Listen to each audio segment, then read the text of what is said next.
তো যৌথ বাহিনীর এত এত অপারেশন, এত গ্রেপ্তার, গত ৬ মাসে অনেক গ্রেপ্তার হয়েছে।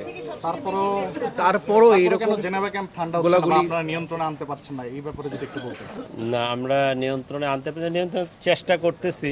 এখানে বহুবিধ সমস্যা আসলে দেখেন, ওই যে অল্প জায়গার মধ্যে অনেক লোক বসবাস করে, এদের মনে ফ্যামিলি ব্যাকগ্রাউন্ডগুলো ওই রকম সেভাবে ভালো না, শিক্ষা টিক্ষা নাই, বা ওই মাদকের কাঁচা পয়সা চাকরি করে কষ্ট করা লাগবে এই কষ্টও করতে চায় না। কাঁচা পয়সার দিকে ওই ইয়ং জেনারেশন ঝুঁকে পড়তেছে, অল্পের মধ্যে বেশি পয়সা পেতে চায়, তাড়াতাড়ি বড়লোক হতে চায়, স্বাবলম্বী হতে চায়। আমরা ট্রাই করতেছি, এই ব্লক রেট তো প্রায় দেওয়া হয় এবং প্রচুর পরিমাণে অ্যারেস্টও হচ্ছে। তো এইটা মনে হয় আরেকটু ফাইন টিউনিং করা লাগবে। ওসিকে আমি যেটা বলি যে আসলে যারা এই ব্যবসাটা পরিচালনা করে তাদের গায়ে হাত পড়তে হবে, যারা সেলার তাদের চেয়ে যারা এটার মূল নিয়ন্ত্রক তাদের গায়ে হাত না পড়া পর্যন্ত এটা কন্ট্রোল করা যাবে না।